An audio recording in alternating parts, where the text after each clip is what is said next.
লাইল, সূরা লাইল থেকে আমরা আলোচনা করতে চাই। ওমা তৌফিকি ইল্লা বিল্লাহ। আউযু বিল্লাহি মিনাশ শাইতানির রাজীম। ওয়াল লাইলি ইযা ইয়াগশা। আল্লাহ রাব্বুল আলামিন সূরা লাইলের 1 নম্বর আয়াতে বলছেন, শপথ রাতের যখন তা ঢেকে দেয়। ওয়ান নাহারি ইযা তাজাল্লা। শপথ দিনের যখন তা আলোকোজ্জ্বল হয়। ওমা খালাকাজ যাকারা ওয়াল উনসা। শপথ তার যিনি সৃষ্টি করেছেন পুরুষ ও নারী। সম্মানিত মুসল্লিয়ানে কিরাম, রব্বুল আলামিন এখানে আপনার কসম খেলেন। কিসের কসম খেলেন? রাতের কসম, দিনের কসম এবং নারী এবং পুরুষের। আমরা দুনিয়াতে সাধারণভাবে কেউ যদি কোনো কথা বুঝতে না চায় তখন বলি আল্লাহর কসম। মানে বোঝানো হয় যে কসম করে বলছি এ কথাটা খুবই গুরুত্বপূর্ণ বা সত্য কথা।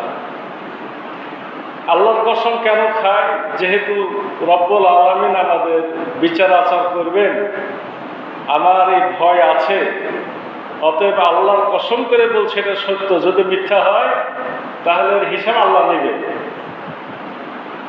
রব্বুল আলামিনও যখন কসম খান উদ্দেশ্য একটাই,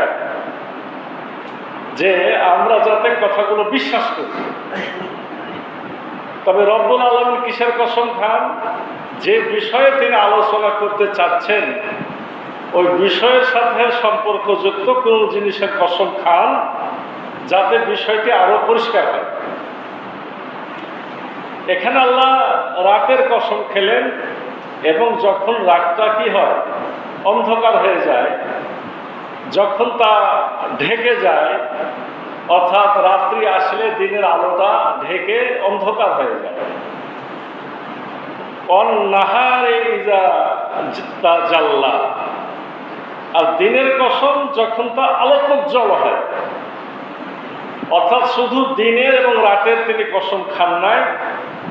রাত যখন অন্ধকার হয়ে যায় আর দিন যখন আলোকোজ্জ্বল হয়ে যায়, অর্থাৎ রাত এবং দিন দুটা দুই জিনিস। আমরা যদি বিপরীত শব্দ ধরি তো বিপরীত। রাতের বিপরীত কি? দিন। দিনের বিপরীত রাত। এখানে মূলত এই বিপরীত শব্দটাই রব্বুল আলামিন বুঝাতে চেয়েছে, যে দুনিয়াতে সকল কিছু আমি তৈরি করেছি, আপনার প্রত্যেকটার বিপরীত আছে। আর বিপরীত করেছি কি কারণে? প্রয়োজনে। একটার বিপরীত আর একটা থাকলেই আপনার ওই জিনিস সঠিক ব্যবহার হয়। রাত আছে বলেই দিনের মর্যাদা, দিন আছে বলেই রাতের মর্যাদা। আবার দিন আছে কাজের জন্য। দিন যদি কাজের জন্য হয়, রাত হলো বিশ্রামের জন্য। সারা 24 ঘন্টা যদি আলো জ্বলে থাকতো, আমরা কখন বিশ্রাম নিতাম? দিনের বেলাতে কাজ কাম আমরা করি, অক্সিজেন বেশি প্রয়োজন হয়, গাছগুলো আমাদেরকে অক্সিজেন দেয়, দিনে অক্সিজেন ছাড়ে, আমরা গ্রহণ করি। ওই রাতে আবার ওই গাছগুলো কার্বন ডাই অক্সাইড ছাড়ে আর ওরা অক্সিজেন নেয়।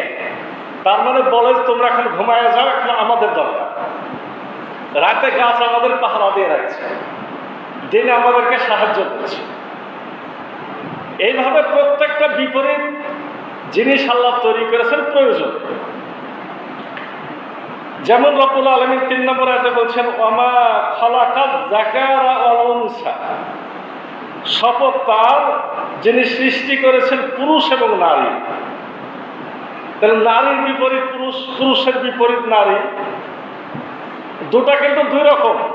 পুরুষের সাথে নারীর কোনো মিল নাই, নারীর সাথে পুরুষের মিল নাই। তার আচার আচরণ, স্বভাব, শরীরের গঠন নারীর একরকম, পুরুষের কিন্তু আর রকম।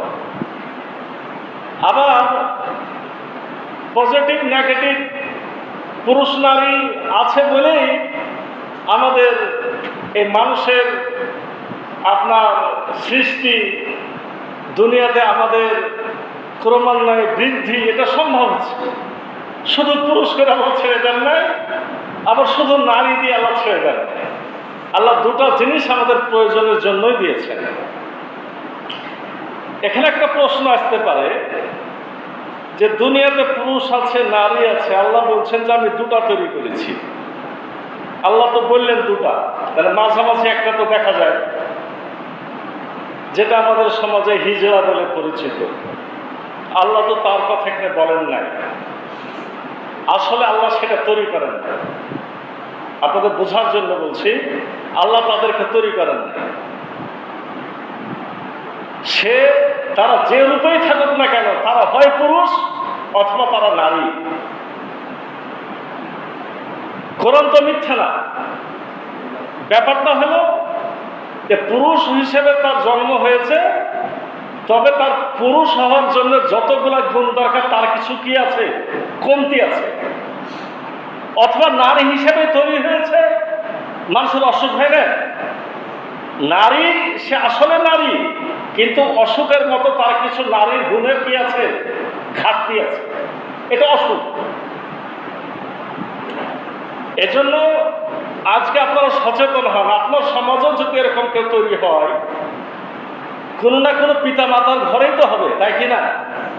আপনারা ভালো করে তখনই দেখে নেবেন যে এটা আসলে পুরুষ না নারী, আপনি বুঝতে পারবেন। আপনার দায়িত্ব তাকে আপনার দায়িত্বে রেখে তাকে আদর করে যত্ন করে সে যাতে বেয়ারা না হয়ে যায়, তাকে ধৈর্যের শিক্ষা দিয়ে, ইসলামের শিক্ষা দিয়ে তাকে আপনার ঘরে লালিত পালিত করা। জন্ম থেকে যদি বুঝেন সে পুরুষের কিন্তু কিছু ঘাটতি আছে, এতটুকু সে পুরুষ হিসাবে আপনার জমি জমার ভাগ পাবে, ওয়ারিশ পাবে, সব পাবে। আবার যদি সঠিক সময়ে সঠিক চিকিৎসা করা যায়, এই অসুখটা কিন্তু কি হয়, সেরেও যায়। আমাদের অসচেতনতার কারণে আমরা বলছি আর একটা আছে, না আর একটা নাই। হয় পুরুষ আছে অথবা কি আছে, নারী আছে।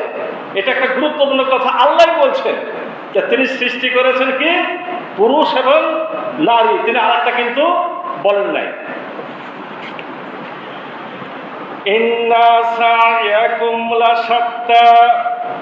নিশ্চয়ই তোমাদের কর্ম প্রচেষ্টা অবশ্যই ভিন্ন প্রকারের।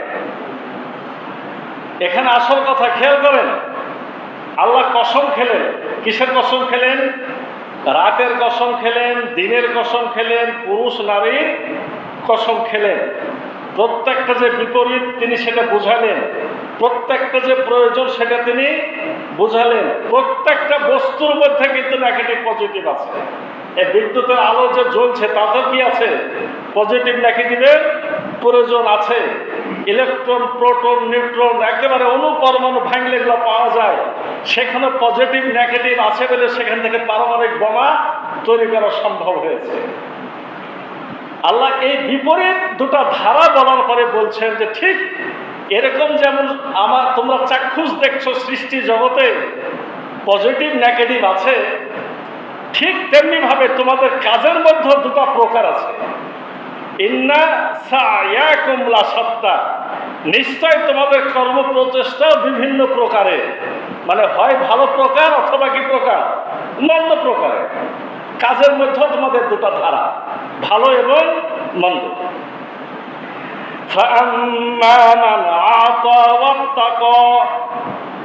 এবার রব্বুল আলামিন ব্যাখ্যা দিচ্ছেন। মূল কথা কিন্তু প্রথম তিনটা আয়াত হলো কসম, 4 নম্বর আয়াতটা হচ্ছে মূল আলোচনা যে তোমাদের কর্ম প্রচেষ্টা দুই রকমের। এরপরে দুই প্রকারের মধ্যে একটা ভালো আর একটা কি মন্দ। প্রথমে আল্লাহ ভালোর ব্যাখ্যা দিয়েছেন, তারপরে মন্দের ব্যাখ্যা। আপনার মাথায় এটা নিয়ে নেন, আমাদের কোরআনের এই সূরাটি বোঝা কি হবে, সহজ হয়ে যাবে। ভালো কোনটা?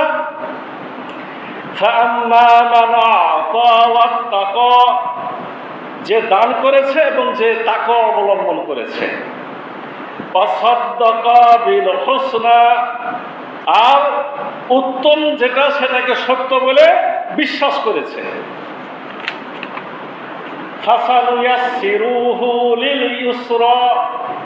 শীঘ্রই আমরা তার জন্য সহজ পথে চলা সুগম করে দেব।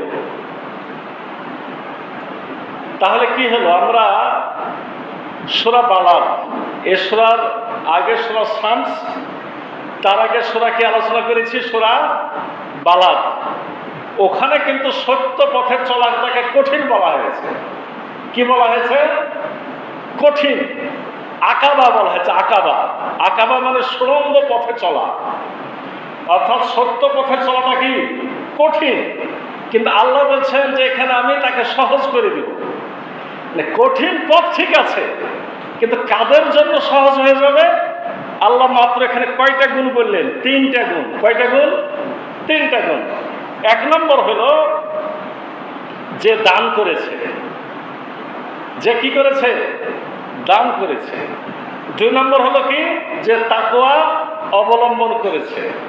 আর 3 নম্বর হলো যেটা উত্তম সেটাকে সঠিক বলে বিশ্বাস করেছে। মাত্র 3টা কাজ। এই 3টা কাজ যারা করতে পারবে তাদের জন্য কঠিন পথটা এখন এখানে কি হয়ে যাবে? সহজ হয়ে যাবে। আমাদের সমাজে সমস্যা আছে, দেখা যায় যারা দান করতে বলে তারা হয়তো অনেক সময় দান করে না। বুঝলেন না? যারা দান করতে বলে তারা নিজেরা দান করে না। আবার অনেকে আছে যাদের আছে কিন্তু তারা আবার দান করে না। আবার যাদের নাই তারা আবার দান করে। কিন্তু যখনই দানের কথা আসে তখন বলে যে ওহো, এই হুজুর এখন শোনা যাবে না। সমস্যাটা হলো দানের কথা এই জায়গাতে দেখেন একটা সূরা লাইল 1 নম্বরই বলা হয়েছে দান করা। কি বলা হয়েছে? দান করা মানে দেওয়া। দান করা মানে দেওয়া, শুধু টাকা বলে না, যে কোনো জিনিস দেওয়া, আর একজনকে দেওয়া। আপনি যখন দান করবেন আল্লাহর পথে, ভালো কাজে, সৎ কাজে যখন খরচ করবেন, এই খরচ করা যে শিখল তার আল্লাহর পথে চলাটা কি হয়ে গেল? সহজ হয়ে গেল। দ্বিতীয় গুণ কি? অত্তাকওয়া। তাকওয়া মানে তো আমরা এমনি সহজভাবে জানি যে তাকওয়া আল্লাহ ভীরু, কিন্তু এখানে ব্যাখ্যা বোঝার জন্য বলবেন আল্লাহ সচেতনতা। কি? আল্লাহ সচেতনতা মানে আল্লাহর কথা সবসময় মাথায় রেখে কাজ করা। স্বাস্থ্য সচেতন। কিছু মানুষ দেখবেন যে খাওয়ার ব্যাপারে সাবধান, ঘুমের ব্যাপারে সঠিক সময় ঘুমায়, আপনার সকালে একটু ব্যায়াম করে, মানে নিয়ম মেনে চলে, তাকে আমরা কি বলি? স্বাস্থ্য সচেতন। অর্থাৎ শরীরের ব্যাপারে সে সচেতন থাকে, সে ভালো থাকে। আমি যদি তাকওয়ার অর্থ আল্লাহ সচেতন বলি, তাহলে বুঝে নিব যে আল্লাহ যে কাজগুলো করতে পেরেছে সেগুলো করব, যেখান থেকে বিরত থাকতে পেরেছে সেখান থেকে বিরত থাকব, আল্লাহর চিন্তা মাথাতে রাখবো, আল্লাহ রেজামন্দি অনুযায়ী কাজ করব, আল্লাহ যেখানে রাগান্বিত হবে সেখান থেকে দূরে থাকব। আপনারা এই অর্থটা একটা মুখস্থ রাখেন। তাকওয়া মানে আল্লাহ সচেতনতা। তাহলে দান করবেন একটা, আর একটা হলো আল্লাহর ব্যাপারে কি থাকবেন? সচেতন থাকবেন। 3 নম্বর হলো অসাদ্দাকা বিল হুসনা। যেটা উত্তম সেটাকে সত্য বলে বিশ্বাস করতে হবে। এখানে কোনটা উত্তম? আমার বিবেক যেটাকে সাপোর্ট করবে সেটা উত্তম। আমার প্রথমত আমার বিবেককে দিয়ে চিন্তা করবো কোনটা ঠিক, সেটাই ঠিক। যদি সন্দেহ হয়, কোরআন আছে যাচাইয়ের, হাদিস আছে যাচাইয়ের মানদণ্ড, যাচাই বাছাই করে নিব। আমার যদি আরো কোনো জ্ঞান থাকে, ইসলামের জ্ঞান, কোরআন হাদিসের জ্ঞানের বাইরে বিজ্ঞানের জ্ঞান, সত্য জ্ঞান, দুনিয়ার অনেক সত্য উদাহরণ, যুগের অনেক ইতিহাস, যার যত মেধা, যার যত আকল, বিবেক, বুদ্ধি আছে, সে তত কোনটা সত্য সেটা বুঝতে পারবে। এই যেটা উত্তম, যেটা ভালো, যেটা সঠিক, সেটার উপরে সে কি করে?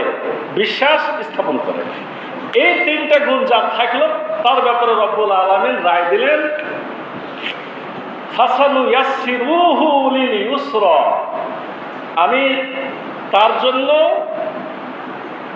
এই সঠিক পথে চলাটা সহজ করে দেব। তার ভালো কাজে চলাটা আর কঠিন হবে না। আল্লাহর পথে দান করবে, আল্লাহ সচেতন হবে, আর কি করবে, আপনার যেটা উত্তম সেটাকে সঠিক বলে মেনে নেবে, যেটা ভালো সেটাকে সে দ্রুত গ্রহণ করে নেবে। তাহলে তার ইসলামের পথে চলাটা কি হয়ে যাবে, সহজ হয়ে যাবে। সূরা বাকারা আমরা একেবারে প্রথম দিকেই পড়ছি, কি জালিকাল কিতাবু লা রাইবা ফিহি, এটা সেই কিতাব যাতে কোনো সন্দেহ নাই। হুদাল লিল মুত্তাকিন, হেদায়েত কাদের জন্য, হেদায়েত হলো মুত্তাকিদের জন্য, মানে তাকওয়াধারীদের জন্য। আল্লাহ সচেতন বান্দাদের জন্য কোরআন হেদায়েত দিবে, তার মানে যাকে তাকে তো হেদায়েতও দিবে না। আসুন রব্বুল আলামিন ৮ নম্বর আয়াতে বলছেন, ওয়া আম্মা মান বাখিলা ওয়াস্তাগনা, আর যে কার্পণ্য করেছে। তাহলে ভালোটা শেষ হলো, ভালো পথে চলা সহজ হবে কি কারণে, 3টে গুণে। ঠিক বিপরীত, যেমন দিনের বিপরীত রাত, পুরুষের বিপরীত নারী, আমরা যেগুলা বিপরীত জেনে আসলাম আর কি, ঠিক একইভাবে ভালোর বিপরীত মন্দ। আমরা একটু আগে ভালো পথে চলা সহজ হবে কোন 3টে গুণে, ঠিক তার বিপরীত গুণগুলো আপনাকে কি করে দেবে, আল্লাহর পথে চলাটা কঠিন করে দিবে। 1 নম্বর হলো ও আম্মা মান বাখিলা, যে কৃপণ, যে কৃপণ, যে কৃপণ তার জন্য বোঝা গেল ইসলামটা কঠিন। কৃপণদের জন্য ইসলামটা কি কঠিন। ওয়াস্তাগনা, আর যে নিজেকে স্বয়ংসম্পূর্ণ মনে করে, শুধু কৃপণ না, অহংকারী। শুধু কৃপণও না, সে টাকা জমায় জমায় নিজেকে অনেক পয়সার মালিক করে সে অহংকার করে। ওয়াস্তাগনা, সে মনে করে যে আমি মহাধনী, আমার কেউ আর কোনো ক্ষতি করতে পারবে না। কিন্তু সূরা হুমাযাতে আমরা কি পড়েছি, যারা মাল সম্পদ জমা রাখে আর গুনে গুনে রাখে, আল্লাযী জামাআ মালাউ আদ্দাদা, যারা মাল সম্পদ জমা করে আর গণনা করে করে রাখে, তাদের কি হবে, লায়ুম বাজান্না ফিল হুতামা, তাদেরকে জাহান্নামে নিক্ষেপ করা হবে। যারা দানশীল, একটা হাদিস আছে, যারা দানশীল তারা আল্লাহর নিকটে, তারা মানুষের নিকটে, আর তাদের থেকে জাহান্নামটা দূরে। আর যারা কৃপণ, সে আল্লাহ থেকে দূরে, মানুষ থেকে দূরে, আর কি জাহান্নাম তার নিকটে। তাহলে বোঝা গেল যে দুটো বিপরীত। দানশীলতা আপনাকে ইসলামের পথে চলা সহজ করবে, আর কৃপণতা কি করবে, আপনাকে সেখান থেকে দূরে সরাই দেবে। সেই সাথে কি বলা হলো, যারা অহংকারী, মানে যারা দান করে না তারা কি হয়ে যায়, তারা অহংকারী হয়ে যায়। শুধু এ কথাটা ঠিক না, অনেকের নাই, আসলে কিছু নাই, তারপরে অহংকার করে। তাদের ব্যাপারে রাসূল সাল্লাল্লাহু আলাইহি ওয়াসাল্লাম বলছেন, তাদেরকে আল্লাহ সব থেকে বেশি অপছন্দ করে। মানে থাকার পরে এক অহংকার, আর না থেকেই অহংকার, ওকে আল্লাহ আরোই দেখতে পারেন না। বাবা তো নাই, যেখানে তোর এত অহংকার করা, বলে না যে বাড়িতে হয়তো খাবার না, বাইরে চকচকে হয়ে কি ঘুরে বেড়ায় আর কি। বাড়ির স্ত্রীর কাছে হয়তো ছেঁড়া কাপড়, আর ওর জ্যাকেট ছাড়া চলবে না, 4000 টাকা দামের জ্যাকেট। এরকম মানুষও কিন্তু আছে, তাদেরকে আল্লাহ আরো বেশি পছন্দ করে। আমার নিজের জানা মতো একজন সমাজের সবাই জানে ভালো মানুষ, এরকম সে অনেকদিন আগের কথা, শেষ মাত্র 4500 টাকা দামে সে জ্যাকেট পরে এসছে। আমি জানি তার ইনকাম নাই, খুব অসুবিধা আছে, নতুন একটা কেবল চাকরিতে ঢুকেছে, বেতন এখনো হয়নি। আচ্ছা, আপনি এই জ্যাকেট কিনলেন, আপনার এত সমস্যা, যে বুঝছেন না, সমাজ বলে একটা কথা আছে, আমি এখন কলেজে সার হয়ে গেছি, বেতন কিন্তু হয়নি, কেবল ঢুকেছে আর কি। এরকম গুলাকে রব্বুল আলামিন কিন্তু পছন্দ করেন। আপনার স্পষ্ট জেনে রাখেন, আপনার সকল কিছু স্বাভাবিকতা আল্লাহ পছন্দ করে। আমার রাসূল সাল্লাল্লাহু আলাইহি সাল্লাম যেমন ধনীদের আদর্শ ছিলেন, তিনি গরিবদের আদর্শ ছিলেন। তিনি মক্কার প্রেসিডেন্টের নাতি, আব্দুল মুত্তালিব তখন মক্কার প্রধান, তাই তো সে নাতি নাকি, বা আপনাদের ভাষায় পোতা, যেটাই বলেন না কেন। আবার মা খাদিজাতুল কুবরা রাদিয়াল্লাহু আনহা মক্কার শ্রেষ্ঠ ধনীদের একজন, তার তিনি স্বামী। ধনীর আদর্শ তার মধ্যে পাওয়া যাবে। আবার তাকে যখন বন্দি করা হয়েছে, খাবারের অভাবে গাছের পাতা খেতে হয়েছে, তার মানে তিনি তখন সব থেকে গরিব, গরিবের আদর্শ তার মধ্যে পাওয়া যাবে। রাসূল সাল্লাল্লাহু আলাইহি ওয়াসাল্লাম যখন যে অবস্থা, তখন সেটা তিনি ভোগ করেছেন। তার শরীরে সব থেকে দামি যে পোশাক তিনি একবার পরেছিলেন, এটা বলা হয় 17 অথবা 23টা উট, 17 অথবা 23টা উট বিক্রি করে যে অর্থ হয়, তার বিনিময়ে কিনা একটা কাপড় তিনি একদিন পরেছিলেন, একদিন হলেও পরেছিলেন। বোঝাইছেন যে হ্যাঁ, যার আছে সে পরবে, আর যার নাই তার যেরকম আছে সেরকমই পরবে, কোনো অহংকার করা যাবে না। এরপর আর একটা খারাপ গুণ কি, ওয়াকাযযাবা বিল হুসনা। দেখেন বিপরীত, এখানে তাকওয়ার বিপরীত অহংকার, খুব খেয়াল করেন। দানশীলতার বিপরীত কৃপণতা, আর আপনার ওখানে হলো তাকওয়ার বিপরীত, এখানে হলো অহংকার। আর ওখানে বলা হলো যে যেটা উত্তম সেটাকে সত্য বলে মেনে নেওয়া, আর এখানে বলা হয়েছে ওয়াকাযযাবা বিল হুসনা, সেটা উত্তম যেটা সেটাকে মিথ্যা মনে করা। ওখানে 3টা গুণ। আপনি যদি তাকওয়া অবলম্বন করেন, আপনি দানশীল হন, আর যেটা সঠিক উত্তম সেটাকে ঠিক বলে মেনে নেন, তো দিনের পথে চলা সহজ। ঠিক তার বিপরীত, আপনি যদি কৃপণ হন, আপনি যদি অহংকারী হন, আর যেটা উত্তম সেটাকে যদি আপনি মিথ্যা প্রতিপন্ন করেন, তাহলে কি হবে, ফাসানুয়াসসিরুহু লিল উসরা, তার পক্ষে কঠিন পথে চলাটাই সহজ হয়ে যাবে। কঠিন পথে চলাটাই সহজ হয়ে যাবে। এখানে কঠিন পথ কোনটা? যেটা খারাপ পথ সেটা কি কঠিন বলা হয়েছে? আসলে যেটা মন্দ পথ সেটাই কঠিন। ভালো পথ একটু কঠিন, কিন্তু তাকওয়া থাকলে, সত্যকে সত্য বলে মেনে নিলে এটা সহজ। কিন্তু যেটা আসলে বাতিল পথ সেটাই কঠিন পথ।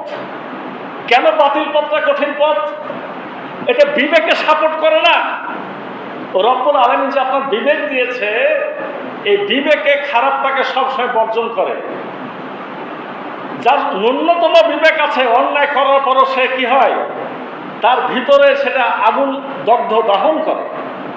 মুখে যাই বলুক না কেন, খারাপ লোকেরা নিজেকে বাঁচানোর জন্য মদ খায়। কেন খায়? আসলে তারা শান্তিতে থাকে না। তারা জানে যে আমরা জুলুম করছি, অত্যাচার করছি, এটা মানুষেরা সাপোর্ট করে না, সমাজ এটা গ্রহণ করে না, এটা তারা জানে। এবং এর পরিণতি যে খারাপ, সে আতঙ্ক, তার আতঙ্কগ্রস্ত থাকে। আর আতঙ্কগ্রস্ত থাকে বলেই তারা কি করে, নিজেদের ক্ষমতাকে টিকে রাখার জন্যে আপনার তার বিরোধী যারা মতবাদ, তাদেরকে ধ্বংস করার জন্য রাত দিন চেষ্টা করে যায়। এতে কি তারা শান্তি পায়? শান্তি তো পায় না, পায় না। আর আল্লাহ যখন ধরে, তখন দেশে তাদের জায়গা আর হয় না, পালাতে হয়। আজকের কোটিপতি কাল কলার পাতাতে কাল শুয়ে থাকে, কি থাকে কি থাকে না? কি আপনারা দেখেছেন না দেখেন না? দেখেছেন তো। কিছুদিন হলো কোরআন বোঝা আপনার জন্য সহজ হবে, কারণ কিছু বাস্তব উদাহরণ যখন চলে আসে, তো ইসলাম বোঝাটা কি হয়ে যায়, সহজ হয়ে যায়। আল্লাহ ধরে ধরে ধরে না, ধরলে আল্লাহ ছাড়ে না। একটা মাপ আছে, অন্যায়ের একটা মাপ আছে। মাপের বাইরে গেলে আল্লাহ কি করে, তখন ধরে ফেলে, তখন আল্লাহ ধরে ফেলে।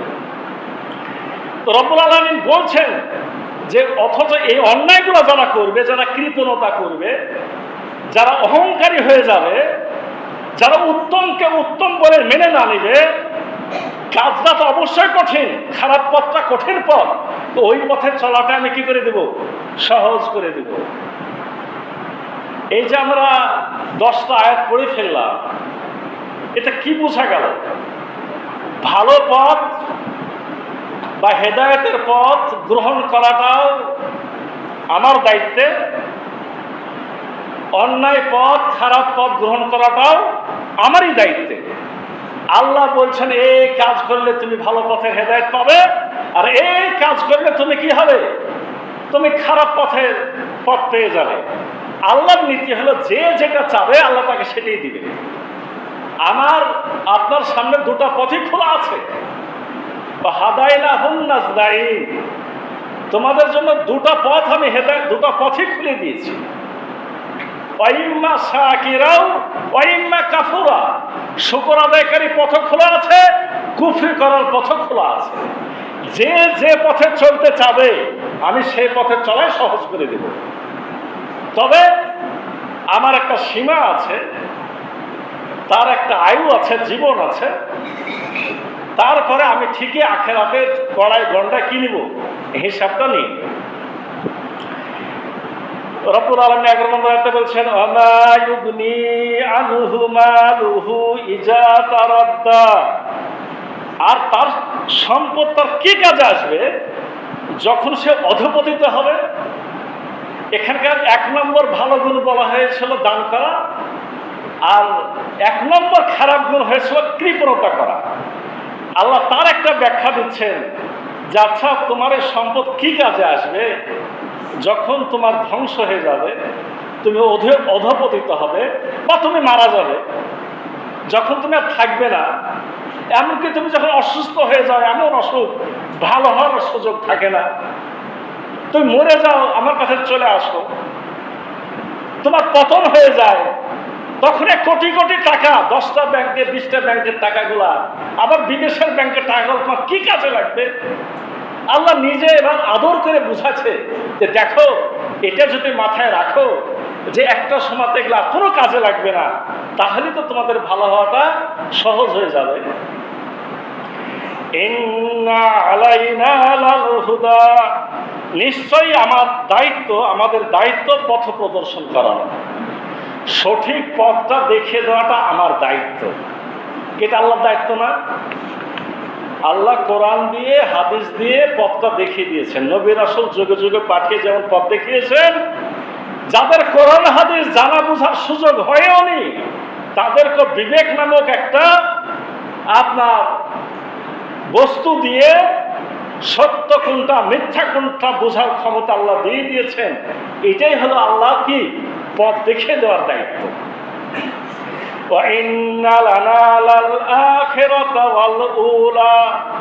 আর নিঃসন্দেহে আমাদের অধিকারে পরকাল এবং পূর্বকাল, মানে ইহকাল এবং পরকাল, এই দুটা কি আমার অধিকারে। তোমরা মনে করো না যে তোমাকে কোনো জায়গাতে আমি ছেড়ে দিয়েছি, কোথাও ছাড়া নাই। দুনিয়া তো ধরতে জানি, আখেরাতে তো ধরবই। তোমরা আমার আয়ত্তের বাইরে কেউ নাই। তোমার আগের কাল, পরের কাল, ইহকাল, পূর্বকাল, যৌবনকাল, বার্ধক্যকাল, শিশুকাল, যৌবনকাল, সব কিছু কি আমার নিয়ন্ত্রণের মধ্যে আছে।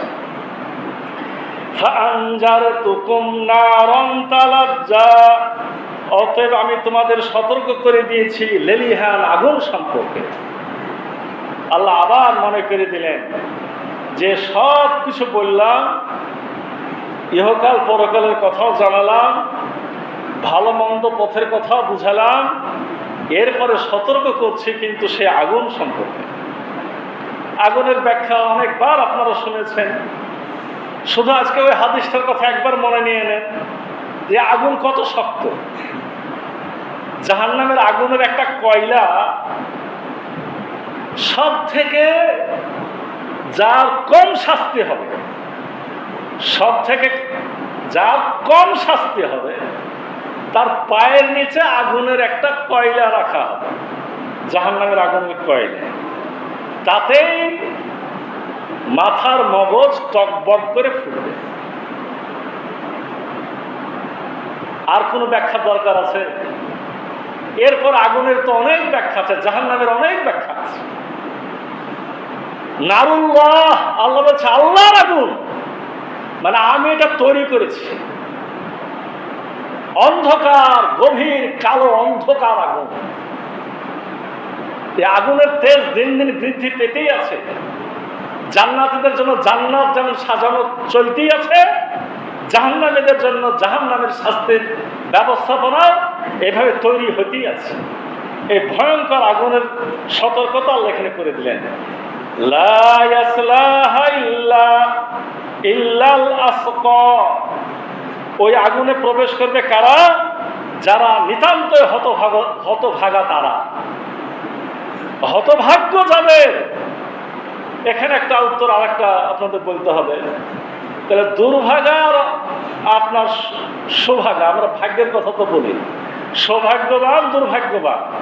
এই কোরআনের আয়াত অনুযায়ী কিন্তু এই সূরার ব্যাখ্যা অনুযায়ী সৌভাগ্যবান হওয়াও আপনারই দায়িত্ব, দুর্ভাগা হওয়াও কি আপনারই দায়িত্ব। আল্লাহ তো বলেই দিলেন পথ, এইভাবে চললে সৌভাগ্যবান হবা, আর এইভাবে চললে দুর্ভাগ্যবান হবা। আর জাহান্নামে প্রবেশ করবে কারা? যারা নিতান্তই হতভাগা। অসায়ুজান্নাবুহাল আতকা। আল্লাহ বলছেন শীঘ্রই তা থেকে দূরে রাখা হবে মুত্তাকিদেরকে। ওখানে মুত্তাকিরা প্রবেশ করবে না।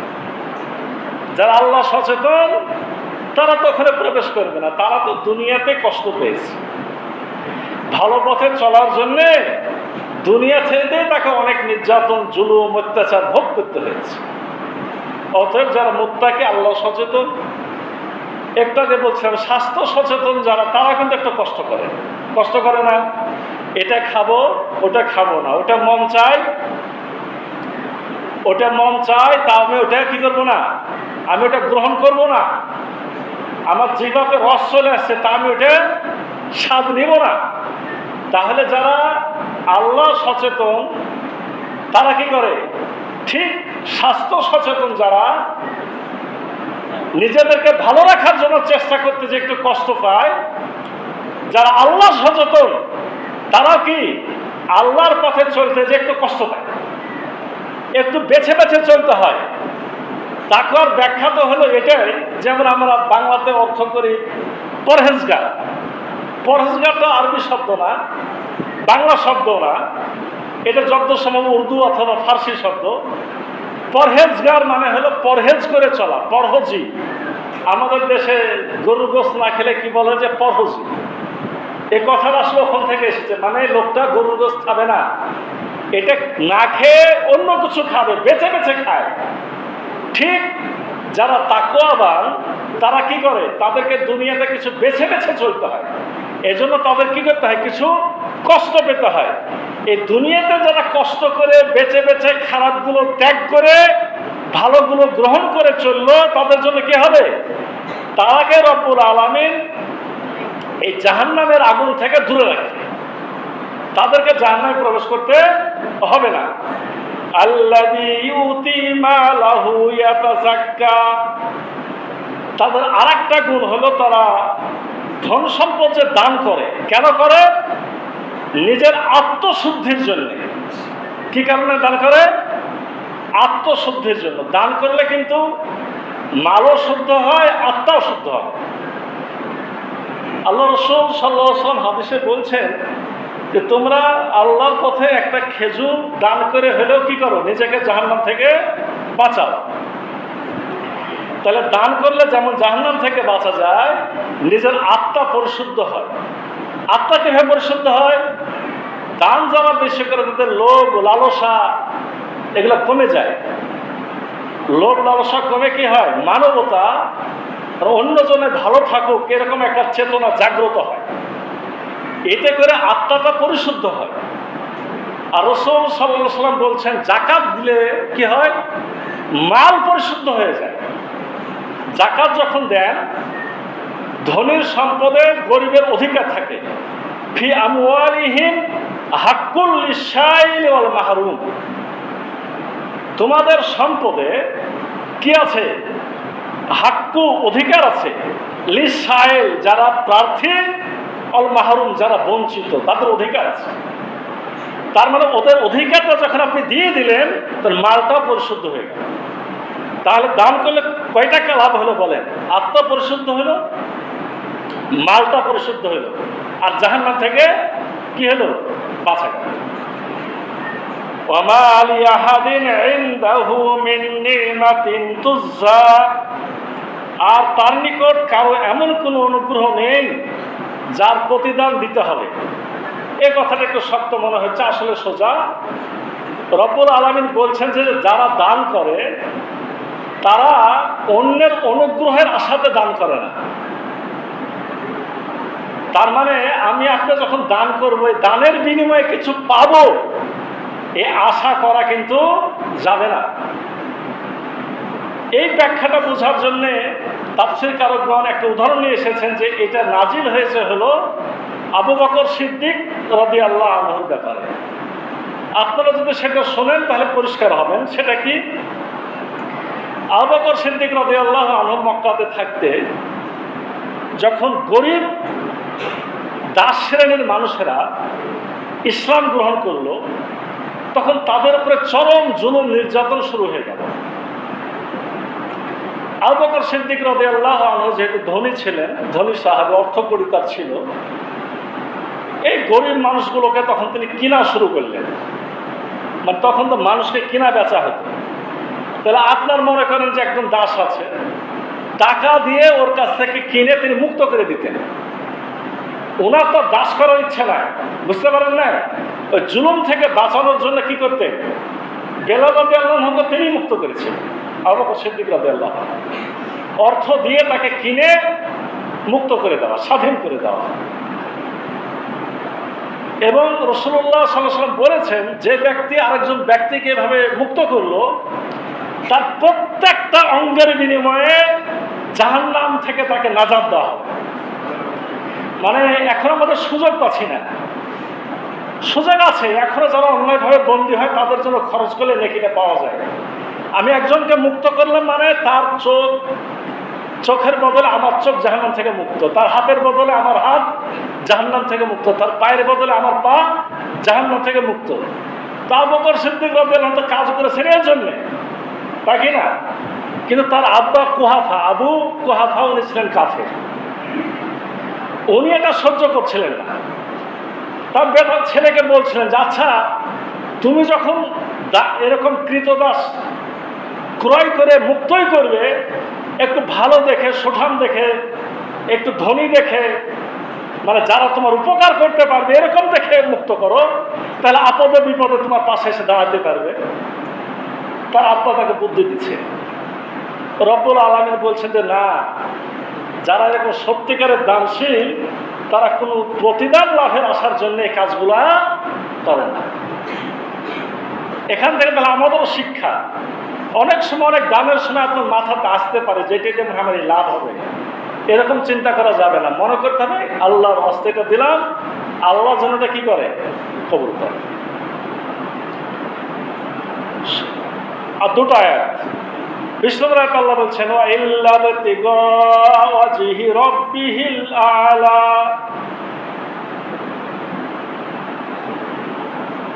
তারা কি কারণে দান করে? তারা মহিমান্বিত রবের ওয়াজহি মানে আসলে চেহারা, ওয়াজহি মানে চেহারা, না আল্লাহ তার দিকে তাকাবে, আল্লাহর ভালোবাসা পাবে। ইল্লা বিতিগা, এটা ছাড়া তাদের কোনো আকাঙ্ক্ষা নাই যে ওয়াজহি রাব্বিহি, তার রবের তারা সান্নিধ্য লাভ করবে। আর সে রবকে আল্লাহ আ'লা, যিনি সুমহান, যিনি সর্বোচ্চ আসনের সমাসীন, মহান মনিব, মহান মালিক যিনি, তার নেক দৃষ্টি, তার আমাদের দুনিয়ার বাংলা ভাষা বলে নেক দৃষ্টি, মানে সে আমার দিকে একটু নজর রাখবে। এখানে ওয়াজহি আল্লাহর এই ভালোবাসা, আল্লাহর দৃষ্টি কামনা, এছাড়া তাদের আর কোনো কি থাকে না? বাসনা থাকে না। আর অবশ্যই সে অচিরেই সন্তোষ লাভ করবে। কি হবে? এইভাবে যারা কাজগুলো করবে সর্বশেষ কিভাবে? রব্বুল আলামিনের সন্তুষ্টি সে পেয়ে যাবে। আল্লাহর সন্তুষ্টি যদি কেউ পেয়ে যায়, আর কিছু পাওয়ার দরকার আছে? জান্নাতীরা জান্নাতে অনেক কিছু পাবে, অনেক কিছু তাদের দেওয়া হবে, অনেক ভোগ বিলাস, অনেক কিছু আকাঙ্ক্ষা তাদের পূরণ হয়ে যাবে, চাইতেও পাবে, না চাইতেও পাবে। সর্বশেষে তাদেরকে জিজ্ঞাসা করা হবে যে আর কিছু তাদের চাহিদা আছে না নাই। ওরা বলবে যে আর কি চাই, সবই তো পেয়ে গেছি, সবই তো পেয়ে গেছে, আর তো কিছু দরকার নাই। তখন তাদের জানানো হবে যে আল্লাহ তোমাদের সাথে দেখা করতে চায়। তখন জান্নাতীরা সব ভোগ বিলাস ভুলে যাবে, ভুলে যে শুধু কখন আল্লাহকে দেখতে পাবে এজন্য তার উপরের দিকে তাকায় কত হাজার বছর পার করবে তার কোনো হিসাব নাই। সেই রব্বুল আলামিনের সন্তুষ্টি পেয়ে যাওয়া, এই কাজগুলো করলে সে আকাঙ্ক্ষাটা পূরণ হয়ে যাবে। রব্বুল আলামিন আমাদের এই সূরাটি থেকে সঠিক শিক্ষা গ্রহণ করে সঠিক হেদায়েত লাভ করে সঠিক পথে চলার তৌফিক দান করুন। সেটা আল্লাহুম্মা আমিন। রব্বুল আলামিন আমাদের সকলকে জান্নাতুল ফেরদাউসের অধিবাসী হিসেবে কবুল করুন, সবাই বলি আল্লাহুম্মা আমিন। আল্লাহ আমাদের সকলকে জাহান্নাম থেকে নাজাত দান করুন, সবাই বলি আল্লাহুম্মা।